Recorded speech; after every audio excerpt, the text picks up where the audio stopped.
Maak julle Bybels oop by 1 Petrus. Ons kyk vanoggend na die tweede gedeelte uit daai perikoop. En soos ek laasweek vir julle genoem het, vers 3 tot 12 is alles een vers in die Grieks. Met die implikasie, dis alles een gedagte. En ja, julle kan maar 'n venster of twee oopmaak as julle sou wou. Dis regtig nie 'n uitdaging. Maar die hele gedagte rondom die onderbreking van die verse of die teks in ons konteks, julle sal sien vers 1 tot 5 is een sin, alhoewel soos ek sê, hy gaan eintlik deur al die pad tot vers 12, maar dit is maar vir ons te help om beter te verstaan. Maar dan wil ek bysê, vir jou om vanoggend se preek te verstaan, moes jy laasweek se preek geluister het. So ek hoop julle het. Want ons gaan baie terugval op dit, en dit wat ons laasweek geleer het, is die fundamentele fundamentwerk vir dit wat daarop volg. Ek gaan lees vanaf vers 3 af, maar ons gaan dan net vanoggend kyk na vers 6 tot 9. 1 Petrus hoofstuk 1 in vers 3. Geseënd is die God en Vader van ons Here Jesus Christus, wat na sy groot barmhartigheid ons die wedergeboorte geskenk het tot 'n lewende hoop, deur die opstanding van Jesus Christus uit die dode, sodat ons 'n onverganklike en 'n onbesmette en 'n onverwerflike erfenis kan verkry, wat in die hemele bewaar is vir ons wat in die krag van God bewaar word deur die geloof tot die saligheid wat gereed is om geopenbaar te word in die laaste tyd. En dan ons teks vanoggend, hierin verheug julle heel. Al word julle nou, as dit nodig is, 'n kort tydjie bedroef onder allerlei beproewinge, sodat die beproefdheid van julle geloof, wat baie kosbaarder is as goud wat vergaan, maar deur vuur gelouter word, bevind mag word tot lof en eer en heerlikheid by die openbaring van Jesus Christus. Vir wie julle al het julle hom nie gesien nie, tog lief het, en wie julle al sien julle hom nou nie, tog glo en julle verbly met 'n onuitspreeklike en heerlike blydskap. En die einddoel van julle geloof, die saligheid van julle siele verkry. Sover ons geleesde gedeelte vanoggend. Kom ons bid en vra dat die Here vir ons sal help in ons studie hiervan, dat ons regtig sal begeer om te leer en om rus te vind. Want dis uiteindelik die doel wat Petrus hier probeer oordra, is dat ons sal rus vind in sy soewereine mag, in die tye waarin ons leef en die omstandighede wat ons beleef. Kom ons bid en vra dat die Here vir ons help. Here, u woord is nie die woord van mense nie. Dit is die woord van die ewige God wat hemel en aarde gemaak het, wat elkeen van ons gemaak het. Maar meer as dit, Here, u het ons nie net gemaak nie. U het ons weer gemaak. U het u seun gestuur om vir ons sondes te sterf, en u het vir ons 'n nuwe lewe in Christus gegee. U het vir ons 'n ewige erfenis gegee wat seker is. En daarom, Here, hoe anders kan ons as om gehoor te gee aan die woord? Hoe kan ons anders as om met groot respek te kom wanneer ons hierdie woorde leer en met groot aandag te luister en gehoor te gee en te doen dit wat u van ons vra? Ek bid, Here, help ons dan nou vanoggend. Help ons en bemoedig ons. En help ons om te sien, Here, dat ons hoop is veel groter as die beproewinge wat ons mag beleef. Ons bid dit in Jesus naam. Amen.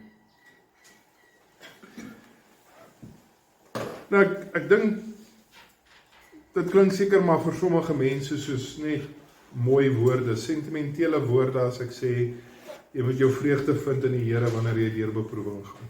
Dit is 'n tipiese ding wat baie mense sê, is dit nie? Ek bedoel, hoe help dit hoe help 'n sekerheid oor my ewige erfenis my nou hier waar ek nou in 'n moeilike situasie is. Hier waar ek oorweldig is deur hartseer en ellende, hoe help dit my om te weet ek gaan die ewige lewe ontvang? Hoe gaan dit my help? Hoe gaan dit my dra deur my slapelose nagte met my kussing wat vol trane is? Hoe gaan dit my help as my bankrekening leeg is? Hoe gaan dit my help as ek treur oor die dood van 'n geliefde? Hoe gaan dit my help as ek valslik beskuldig word? Hoe gaan dit my help as my werk in gedrang is? Hoe gaan dit my help as my huweliksmaat my verlos? Hoe gaan dit my help om te weet ek het 'n ewige sekerheid wanneer ek hierdie dinge beleef? Dis die vraag van ons teks vanoggend. En die antwoord is, fokus op die ewige lewe. Fokus op jou ewige erfenis. En dit gaan nie noodwendig jou tydelike beproewinge wegvat nie. Maar dit beteken dat jy iets sal begryp van 'n groter werklikheid as dit wat jy nou beleef. Dit beteken dat jy sal besef dat selfs dit wat jy nou deurgaan, is besig om iets groter te bewerk as wat jy besef. Dit beteken dat jy sal sien dat God het jou lief en God gaan jou help deur wat jy nou gaan, maar inderdaad het God vir jou 'n baie wonderlike toekoms in gedagte. En alles wat nou gebeur is deel van daardie proses. En so deur jou aandag te fokus op die sekerheid van 'n ewige erfenis, terwyl jou beproewinge nie noodwendig gaan weggaan nie, gaan dit jou help om beter perspektief te kry oor jou omstandighede. Dit gaan jou help om die groter prentjie raak te sien. Sodat inderdaad jou tye van trane wat daar gaan wees, jou tye van oorweldiging, maar dat daar te midde van al jou trane en beproewinge ook oomblikke van blydskap en vreugde sal wees. Omdat jy verby dit kan sien en sien wat is besig om te gebeur. En so ek wil sê, deur om te fokus op jou ewige erfenis, gaan nie net jou beproewinge in die oomblik meer draaglik maak nie, maar dit gaan jou help om te sien dat jou beproewinge van die oomblik is nie sinneloos nie. Dit bewerk vir jou iets. Blydskap te midde van beproewinge, dis ons titel vanoggend. Terwyl die gelowige deur geweldige beproewinge gaan, is daar rede vir blydskap. Ons het altyd rede vir blydskap. En Petrus kom dan vanoggend en hy gee vir ons 3 vertroostinge wat ons moet vertroos as ons deur tye van beproewing gaan. Die eerste vertroosting wat hy vir ons gee is ons hoop oorskadu die verdrukkinge. Ons hoop oorskadu die verdrukkinge. Daar in vers 6. Wat sê vers 6? Daarin verheug julle heel, al word julle nou as dit nodig is 'n kort tydjie bedroef onder allerhande beproewinge. Een van die wonderlikste dinge wat ek in my lewe ervaar het, en ek het dit nou onlangs weer ervaar, is dat ek te midde van groot beproewinge steeds vreugde kan beleef. Dat ten spyte van alles wat in my lewe bymekaar is en uit mekaar uitval, ek steeds hoop kan vind om te kan aangaan en weer die volgende dag op te staan. En die vraag is, waar kom hierdie vreugde vandaan? Wat kan vir jou vreugde gee in die swaarste en moeilikste oomblikke van jou lewe? Wel, wat sê Petrus? Hy begin ons teks deur te sê, daarin verheug julle. So waarin moet ons onsself verheug? Vir dit het ons nodig om terug te gaan na laasweek se teks. Dit wat hy in vers 3 tot 5 gesê het, dis waarin ons moet verheug. Dit wat hy laasweek oor gepraat het. En ek sou voorstel, as jy nie laasweek se teks preek geluister of hier was nie, dat jy die moeite doen om dit te doen, want dit gaan jou help om vandag se teks te verstaan en dit wat hierop volg. Onthou net, hoop, wat nou ons tema is die tema vir nou tot die middel van 1 Petrus 2. Is wat ons fokus gaan wees is op die hoop, en dis krities dat jy dit moet luister. Waarin verheug ons? Ons verheug ons in dit wat vers 3 tot 5 vir ons gesê het, hierdie lewende hoop wat ons het. Ons verheug ons aan dit wat aan die ander kant van dit wat ons nou deurgaan vir ons lê en wag. Dit waarvan ons kan seker wees en waarvan ons so seker kan wees wanneer hierdie ding verby is as wat ons was die oomblik toe die Here dit vir ons gegee het. Dit wat nie kan weggeneem word van ons deur ons omstandighede. Dit wat nie kan verander omdat ons gaan deur wat ons gaan nie. Dit wat nie oorweldig en onderste bo is saam met die res van my lewe nie. Dit wat vasstaan tot in alle ewigheid. Daardie lewende hoop, want ons is weergebore en daarom het ons 'n lewende hoop wat seker is. Hoekom is dit seker? Want het ons laasweek gesien, God bewaar dit vir ons in die hemel. Hy bewaar dit vir ons. En dis nie al. Dis nie net dat God dit vir ons in die hemel bewaar nie. Dis dat God ons hier op die aarde bewaar deur die geloof, sodat ons dit sal kry. Hy bewaar ons, hy bewaar dit. Daarom is dit absoluut seker. Ten spyte van dit waardeur ek op die oomblik gaan, dit staan vas. En daarom, sê Petrus, verheug julle in dit. Al moet julle nou vir 'n kort tydjie deur beproewing gaan. Dalk het jy die blydskap oor jou verlossing verloor. Maar was 'n tyd toe ons opgewonde was, net toe ons tot geloof gekom het. Toe was ons baie opgewonde oor ons geloof, dat die Here ons gered het.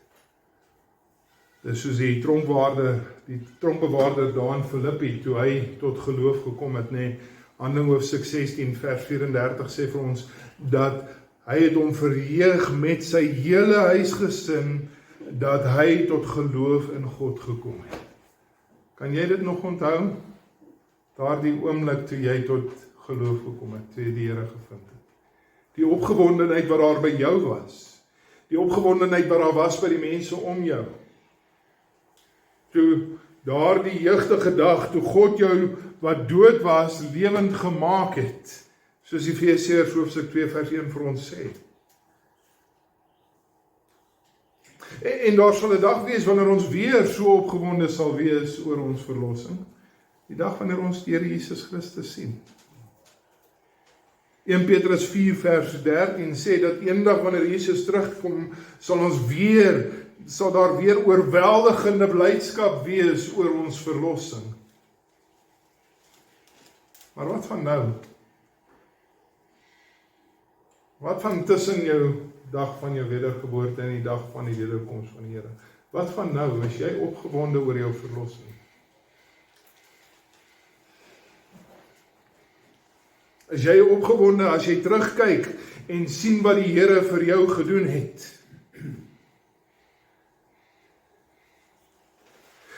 Is jy opgewonde wanneer jy vorentoe kyk en sien wat God vir jou bewerk het? En dat hy dit alles gedoen het uit sy onverdiende guns. Nie een van ons het dit verdien nie. Ek ken myself en jy ken jouself. Jy weet, jy verdien nie die genade van God nie. Is jy nog opgewonde oor die feit dat God jou gered het? Dit moet jou vul met vreugde. Dit moet jou vervul met vreugde, sê Petrus, al word jy nou, as dit nodig is, 'n kort tydjie bedroef onder allerhande beproewinge. Ek sê weer, mense aan wie Petrus geskryf het, was mense wat vervolg was vir hulle geloof. Nou, ons word nie vervolg in ons land vir ons geloof nie, maar die vervolging wat hulle beleef het, het gelei tot baie beproewinge wat baie soortgelyk is aan die beproewinge wat ons dalk beleef. Dink vir 'n oomblik. Vervolging beteken jou lewe is in gevaar. Of wat ek hoef te sê, ons bly in Suid-Afrika, nee. Jou lewe is baie keer in gevaar. As jy deur vervolging gaan, dan is jy angstig. Jy weet nie wat kom volgende nie. Jy leef in vrees, jy weet nie wie is dit wat aan jou voordeur klop. Jou werk is in gedrang. Daar's mense wat lelik is met jou, daar's mense wat jou verag. Jy het geliefdes aan die dood afgestaan. En so hierdie beproewinge wat hulle beleef het, is baie soortgelyk aan beproewinge wat ons dalk nou beleef, of wat ons al beleef het, of wat ons gaan beleef in ons lewe. En so dis hoekom Petrus, as Petrus hier verwys na allerhande beproewinge, dan praat hy ook met my en jou. Hy praat nie net met daardie gemeente se gelowiges van 2000 jaar gelede nie. Allerhande beproewinge. Wat 'n beproewing jy ook al deurgaan, verheug jou in daardie lewende hoop. Verheug jou in dit wat seker is vir elkeen wat in Jesus Christus glo. Ons sal 'n ewige erfenis ontvang. Dis so seker vir wat Jesus Christus 2000 jaar terug uit die dood uit opgestaan het. So seker sal ons die ewige lewe ontvang. Elkeen wat in hom is. As daar iemand is wat iets verstaan van vreugde te midde van beproewing, is dit 'n ma. Elke moeder hier verstaan iets van die vreugde deur beproewing. Maar die oomblik toe jy gehoor het jy is swanger, maar die eerste keer toe daardie baba aan jou skoot geskop het, elke beweging, elke dingetjie wat gebeur. Elisabeth, toe Maria vir Elisabeth gaan kuier het vir die eerste keer. Elisabeth natuurlik die moeder van Johannes die Doper, en Maria die moeder van Jesus, en sy kom daar aan, Maria kom by haar, en Elisabeth sê vir haar, wat se eer is dit vir my, sê dat die moeder van my Here, hier in my teenwoordigheid moet inkom. Dis nie manier hoe Elisabeth vir Maria gesê het, jy is swanger. En wat gebeur is, die oomblik toe Maria dit hoor, toe spring sy uit en sy spontaan begin 'n loflied sing, nee, die Magnificat is wat dit in Engels genoem word. Ek weet nie wat die Afrikaanse naam daarvoor, die vergewe by as daar 'n naam vir dit is, maar Lukas hoofstuk 1 en vers 36 en 37, my siel maak die Here groot, my gees is verheug in God, my saligmaker. Skree Maria, sing sy tot lof. Sy verstaan iets van daardie belewenis van vreugde het te midde van beproewing. Want wat kom volgende? As die blydskap en die opgewondenheid oor die feit dat jy 'n kind in jou liggaam dra, jou eie kind, maar dan kom die geboorte, is dit nie? 'n geweldige pynlike ding, is dit nie? Ondraagbare beproewing. Maar kom ek vra nou vanoggend vir die ma's hier. Wie van julle kan onthou die pyn van swangerskap? Die pyn van geboorte gee? Kan julle dit onthou? Hoekom nie? Vir die vreugde wat daarop volg. Die vreugde wat daarop volg, het die pyn van die oomblik verdraaglik gemaak. Het gemaak dat die pyn van die oomblik verbygaan. Gemaak dat die pyn van die oomblik nie meer saak maak nie.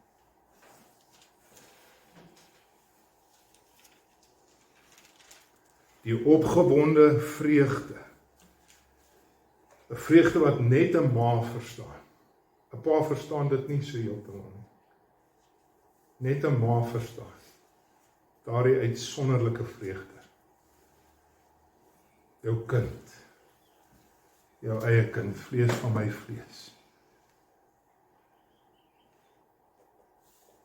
Vir die vreugde wat voorlê, maak die pyn meer draaglik. Maak selfs dat jy die pyn vergeet van die oomblik. Daarin sê Petrus, verheug julle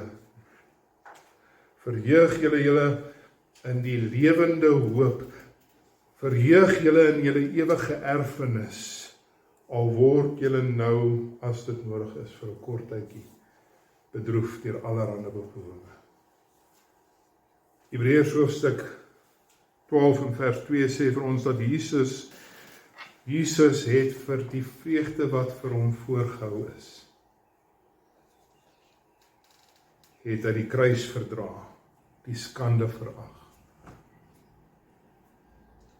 Die vreugde wat vir hom voorgehou is, dit wat aan die ander kant van die kruis gelê het, wat was dit wat vir hom, wat was hierdie vreugde wat vir hom voorgehou is? Dit was dat hy sal gaan sit aan die regterhand van die troon van God, sê Hebreërs vir ons.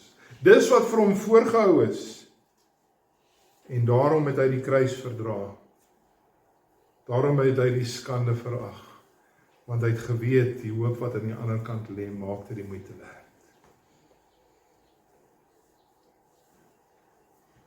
Kort tydjie bedroef. Ons Here Jesus was inderdaad vir 'n kort tydjie bedroef deur allerlei beproewinge. Dit wat vir ons in die hemele bewaar word, dit waarvoor God deur sy eie krag ons in die geloof bewaar, dit wat gereed is om geopenbaar te word, dit is die rede hoekom ek en jy rede het om ons te verheug, ten spyte van ons beproewinge. Al word ons nou, as dit nodig is, 'n kort tydjie bedroef deur allerlei beproewinge. Hoe lank jy ook al gedruk gaan deur beproewinge, hoe lank ook al jou uitdagings in die lewe gaan, dit is 'n kort tydjie in vergelyking met dit wat op jou wag. 'n ewigheid van vreugde en blydskap. Ek dink nie, ek kan dit beter stel as wat Paulus dit stel in 1 Korintiërs 4 vers 17. Hy sê, want ons ligte verdrukking, wat vir 'n oomblik is, bewerk vir ons 'n alles oortreffende gewig van heerlikheid. En dit lei ons outomaties na ons tweede hoofpunt, ons tweede vertroosting. Wat is die tweede vertroosting wat Petrus vir ons gee? Dit is dat ons geloof versterk. Dit word versterk deur beproewinge. Vers 7. Ons lees net weer vers 7 saam. Sodat die beproefdheid van julle geloof, wat kosbaarder is as goud wat vergaan, maar deur vuur gelouter word, bevind mag word tot lof en eer en heerlikheid by die openbaring van Jesus Christus.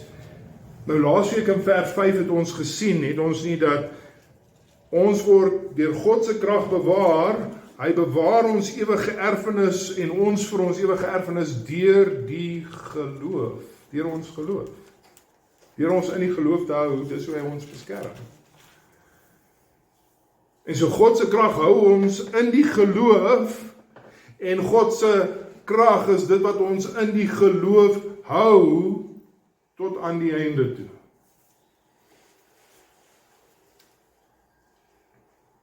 Want dis hoe hy ons uiteindelik die verlossing sal skenk, is deur ons geloof. Nou in vers 7 praat Petrus dan nou weer van geloof. En hy sê, Petrus sê dat ons geloof, hierdie geloof waarom ons verlossing vasstaan, hierdie geloof word deur vuur gelouter, word deur die vuur van beproewing gelouter. Dit word sterker gemaak deur beproewing. Dit word suiwerder gemaak deur beproewing.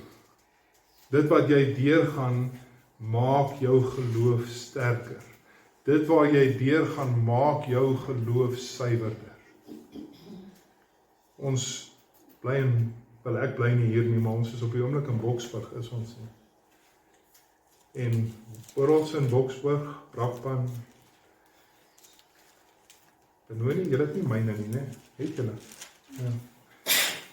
Kempton het nie myne nie, maar wat haal hulle uit die grond uit hier? Goud. Nee? Hulle doen nie nou veel meer goud nie, ek dink hulle, dis nou net soos poeiergoud, ek weet nie eintlik wat hulle dit noem nie, maar hulle doen nie meer, maar dis hoekom al hierdie myne hier was, behalwe vir die steenkool, is die groot hoeveelheid rede hoekom maar myne hier is goud. Goud is 'n kosbaar, dis 'n kosbare metaal, maar vir goud om kosbaar te wees, wat moet daarmee gebeur? Dit moet gelouter word. Dit moet deur 'n vuuroond gaan teen geweldige temperature, sodat wat gebeur? Sodat dit wat vuil is daarin moet uit. Dit wat nie goud is nie daarin moet weggevat word. Die loutering is wat die goud meer kosbaar maak, wat dit meer duursamer maak, wat dit meer suiwer maak. Die dros en die onreinheid moet eers weggevat word deur die vuur. En so as ons in die geloof moet volhard, broer en suster, dan moet ons geloof gereinig word. Dan moet ons geloof, as ek dit so kan stel, deur druk getoets word.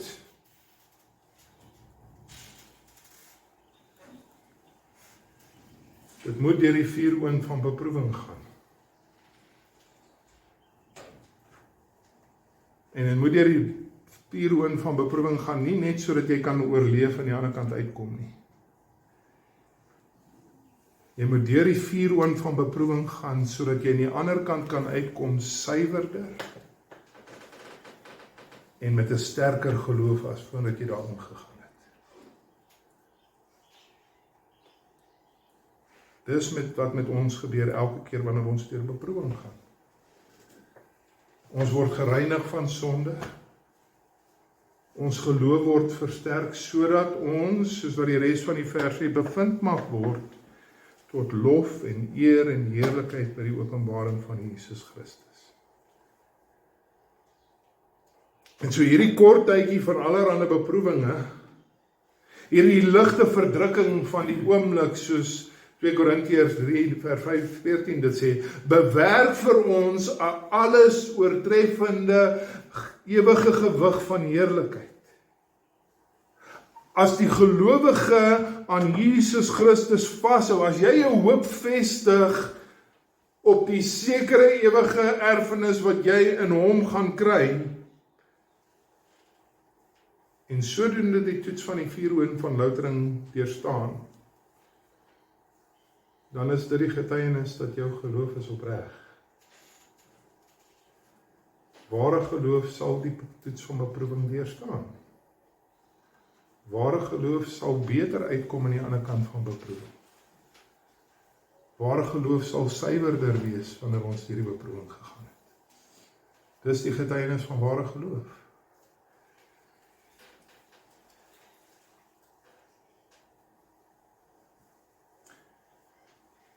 As jy hoop gevestig is in Jesus Christus en jy hou aan hom vas, jy gaan deur die tyd van beproewing, dan sal dit getuig jou geloof is opreg en dit getuig dat jy bevind sal word tot lof en eer en heerlikheid van by die dag van die openbaarmaking van Jesus Christus.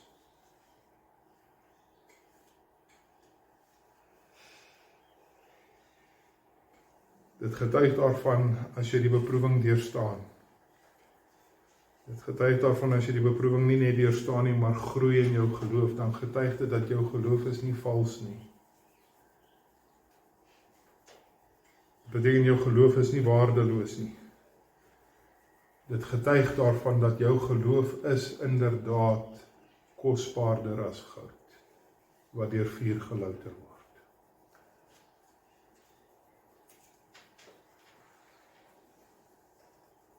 Goud is kosbaar. Een van die mees kosbaarste metaalelemente in die wêreld. Een van die mees duursame metale.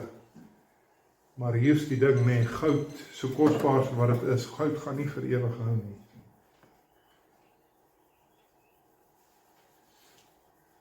Diamante, nee, diamonds are forever, dis ons wat hulle sê. Dit gaan ook nie vir ewig hou nie. Hoekom nie? Want daar kom niets wat alles in hierdie skepping tot niets sal maak. 2 Petrus 3 vers 7 sê dat hierdie teenwoordige wêreld en alles wat daarop is, sal saam met die goddelose mense in die vuur word, saam met die goddelose mense van hierdie wêreld word hulle bewaar vir die vuuroond van vervolging, van oordeel. Met ander woorde, alles sal vergaan. Al die elemente sal verbrand en vergaan. As die dag van die Here kom, dan sal hy kom soos 'n dief in die nag. En die aarde en alles wat daarop is, sal verbrand word, sê 2 Petrus 3 vers 10 tot 12. So met ander woorde, goud sal vergaan, maar julle geloof, wat kosbaarder as goud sal nie vergaan. Dit sal die toets deurstaan. Dit sal volhou tot in ewigheid. Goud is nie vir ewig nie, dit sal vergaan. Maar ons geloof is vir ewig. Dit sal bly staan. En die rede hoekom ons geloof sal bly staan, gaan ek luister weer vir verlede week se preek, is nie omdat ek so styf aan God vashou nie, maar is omdat God so styf aan my vashou. Ek kan nie my saligheid verloor nie. Ek kan. Dis onmoontlik vir 'n ware gelowige om sy saligheid te verloor, want God is die een wat my in al sy krag vashou.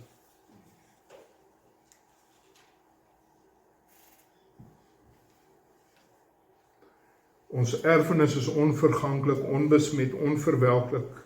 Dit word vir ons in die hemel bewaar. Dis seker. En broer en suster, as goud deur vuur gelouter word, beteken dit dat as ons geloof kosbaarder as goud, sal dit sal deur vuur gelouter word. Ons sal deur beproewing gaan. Jesaja 48, die Here sê vir Israel, kyk, ek het jou gelouter, maar nie so silwer nie, ek het jou beproef in die smeltkroos van elende.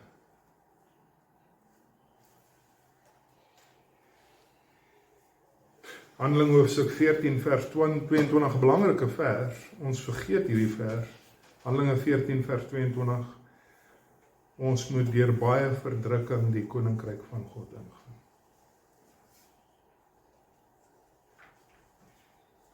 Is verdrukking maklik? Natuurlik is dit nie. Maar ten spyte van die feit dat dit nie maklik is nie, is dit nodig. Dis wat Petrus gesê het, nie? As dit nodig is. Die rede hoekom jy deur verdrukking gaan is omdat dit nodig is.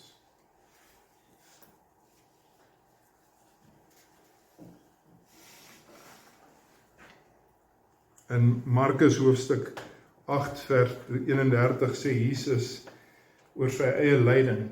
Dis wat Jesus oor hom sy eie lyding sê. Nee, dis nou net onmiddellik na dit wat Petrus hom gesê het, Here,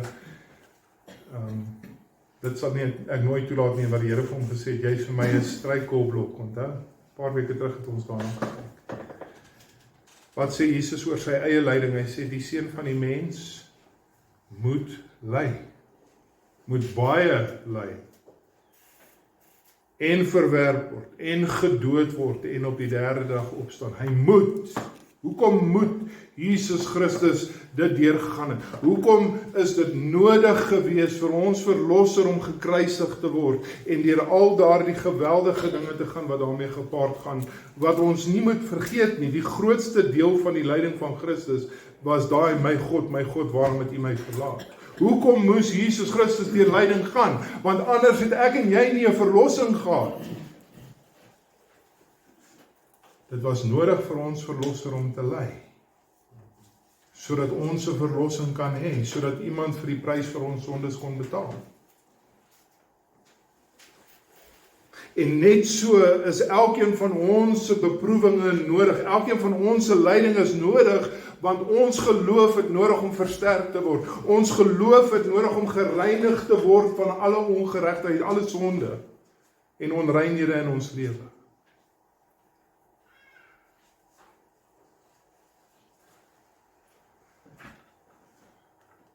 Psalm 119, nou enigiemand wat Psalm 119 ken, dis die hele Psalm wat net gaan oor die skrif. Die waarde van die skrif. Psalm 119, 67 sê, voordat ek verdruk was, voordat ek deur beproewing gegaan het ek gedwaal. Maar nou onderhou ek U gebooie. 4 verse later, Psalm 119, 71, dit is goed vir my dat ek verdruk was. Dit was goed vir my dat ek verdruk was, sodat ek U insettinge sou leer.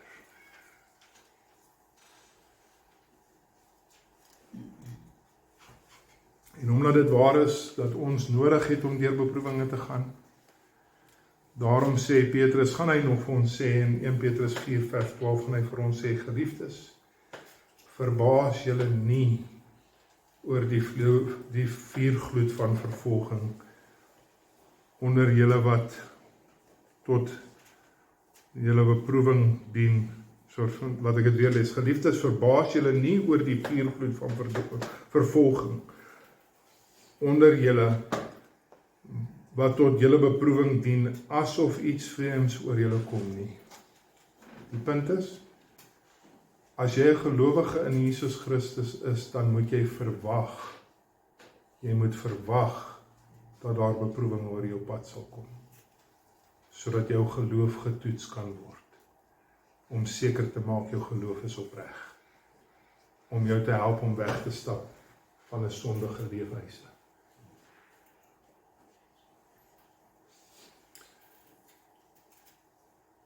Ons sal verdruk word net as dit nodig is.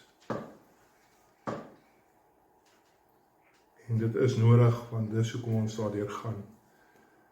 Die waarheid te sê, Filippense 1 vers 29, wat sê dit?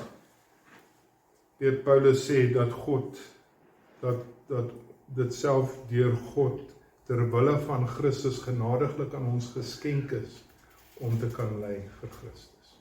Dis 'n geskenk van God af om te kan ly vir Christus.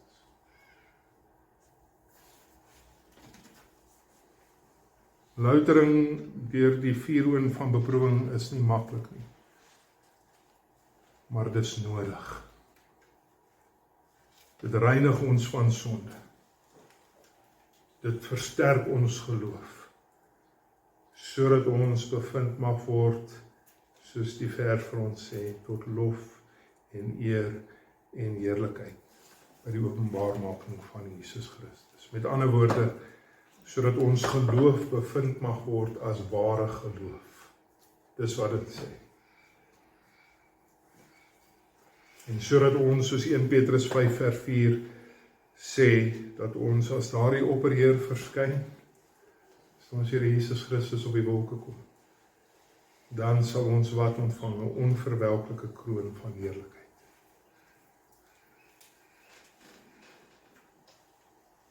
Derdens, ons laaste punt, ons vreugde staan geanker in Jesus Christus.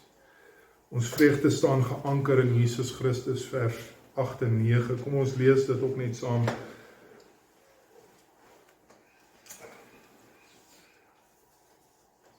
Vir julle vir wie julle, dis nou Jesus Christus, vir wie julle, al het julle hom nie gesien nie, tog lief het. En in wie julle, al sien julle hom nou nie, tog glo, en julle verbly met 'n onuitspreeklike en heerlike blydskap. En die einddoel van julle geloof, die saligheid van julle siele verkry.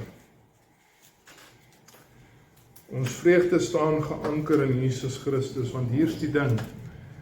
Elkeen wat in Jesus Christus glo, sal op daardie laaste dag 'n kroon, 'n onverganklike kroon ontvang, maar ek en jy weet, ons verdien dit nie.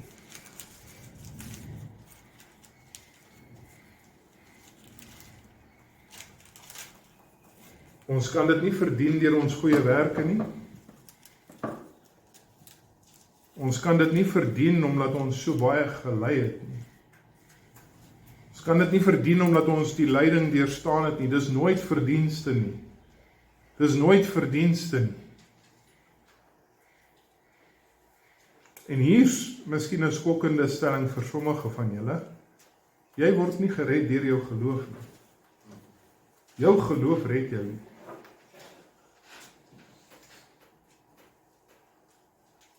Wat jou red is die objek van jou geloof wat vir jou sondes gesterf het. Jesus Christus is jou verlossing. Jesus Christus is wat vir jou ewige lewe gee. Dis nie jou geloof wat jou red nie. Dis die werk wat Jesus Christus gedoen het en jou geloof daarin verbind jou aan Jesus Christus, ja.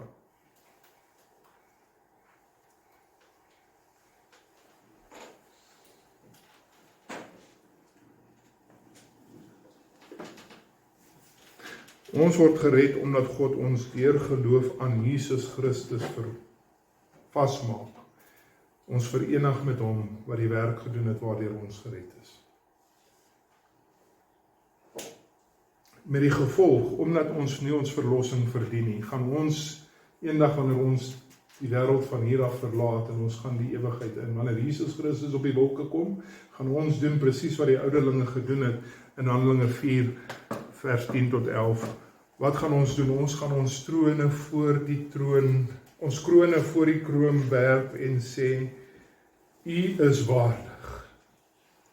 U is waardig, o Here, om te ontvang die heerlikheid en die eer en die krag. U is waardig, nie ek nie, U is waardig.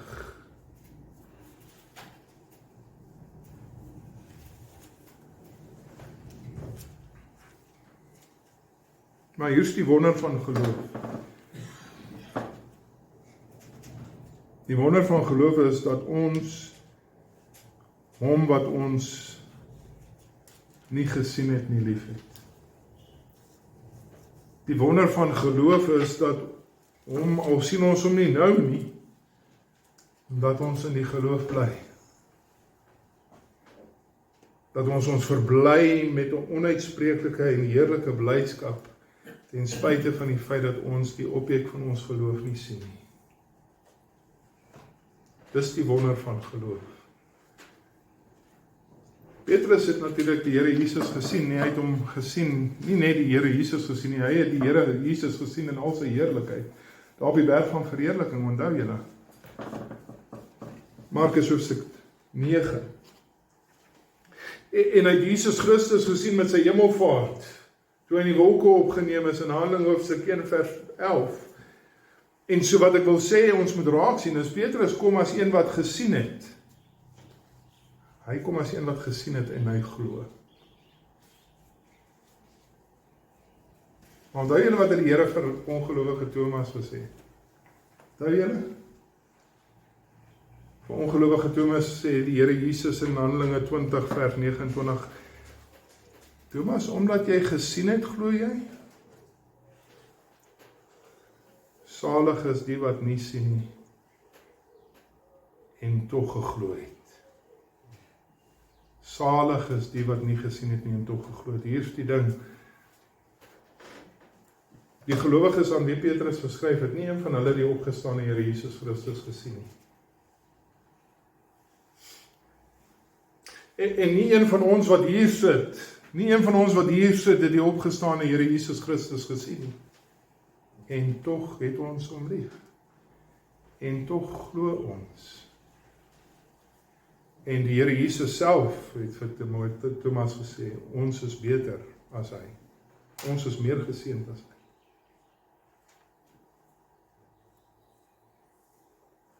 Ons is lief vir die Here. En hulle, sê Petrus, julle was lief vir die Here. Die opdrag van Deuteronomium 6 vers 5 is wat? Dit word herhaal deur die Here Jesus in Matteus 12 vers 30. Die opdrag is, jy moet die Here jou God lief hê met jou hele hart, met jou hele siel, met al jou verstand en met al jou krag. Dis die eerste gebod, sê Jesus.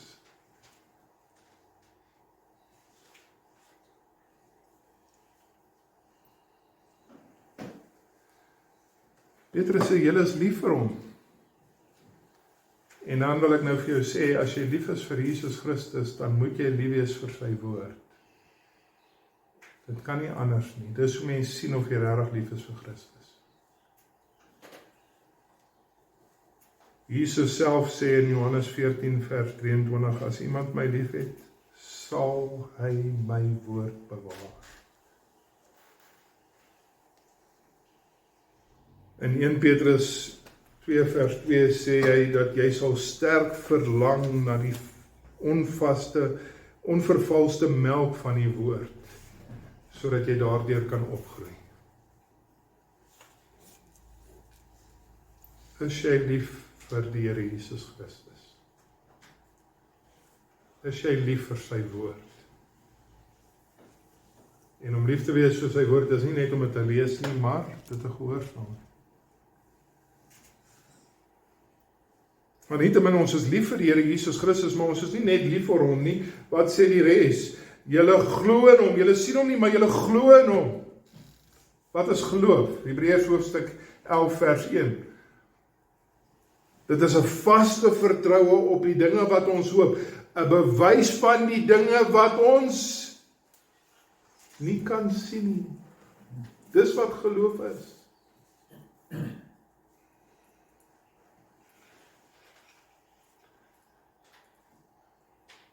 Ons wandel deur die geloof, nie deur aanskouing nie, sê 2 Korintiërs 5 vers 7. So, broer en suster, dis nie nodig vir die ware gelowige om 'n visioen van Christus te kry nie.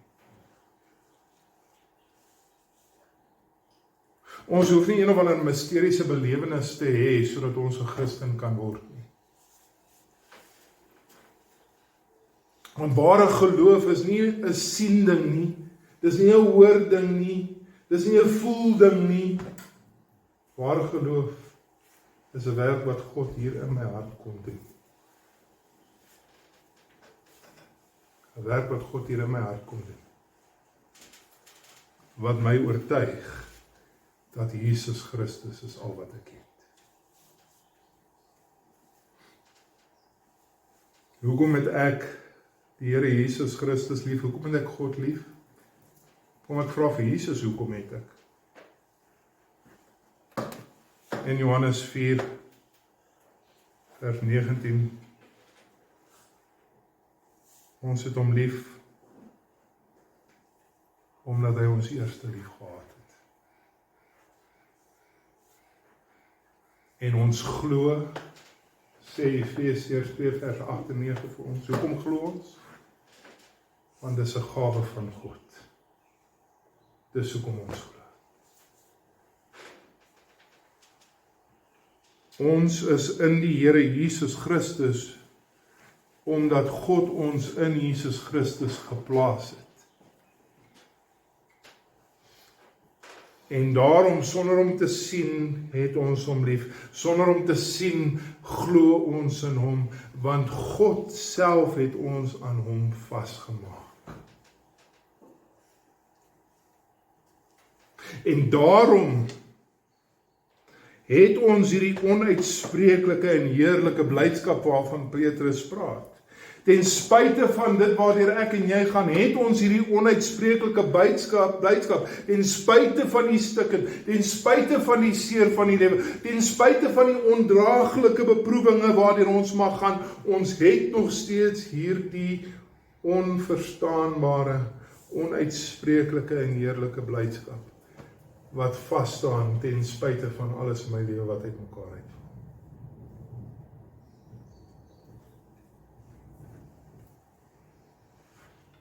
Jesaja 60 vers 5, en profeteer oor die dae van die Messias. Wat sê dit, die dae van die Messias? Dan sal jy dit sien en straal van vreugde. En jou hart sal ontroer en verruim word. Ons hoop is in Christus.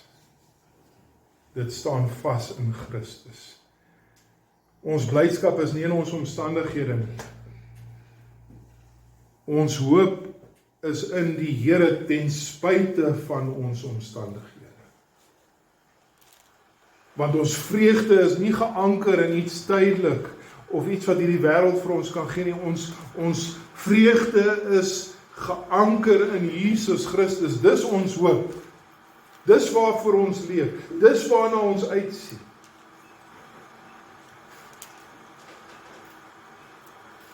Want dit sê vers 9 is die einddoel van ons geloof, is dit nie?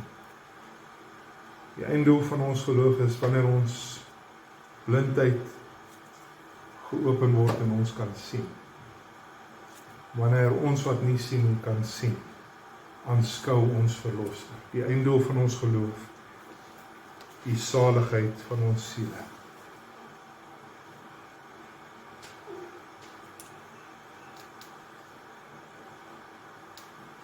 Hebreërs 12 vers 2 sê dat Jesus is die leidsman, Jesus is die volëinder van ons geloof.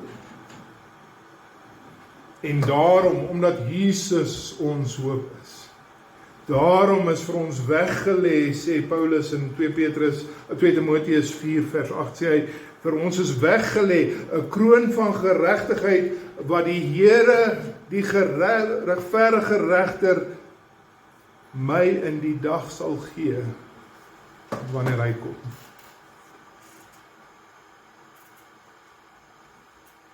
Elkeen wat in hom glo, elkeen wat hom lief het, elkeen van hulle sal by die dag van sy verskyning, sê 1 Petrus 5 vers 3, elkeen van hulle sal 'n onverwelklike kroon van heerlikheid ontvang.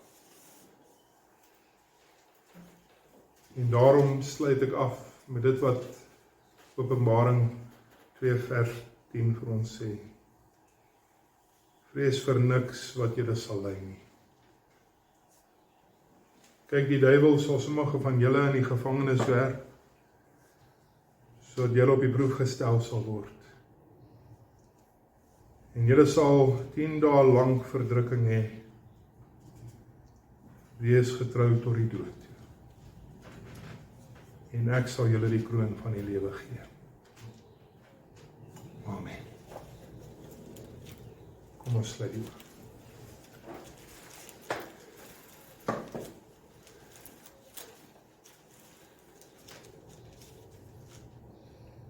Here, dit is nie maklik, maar dan ons so oorweldig word deur die dinge van hierdie wêreld nie. Dit is nie maklik wanneer die dinge van hierdie lewe druk nie.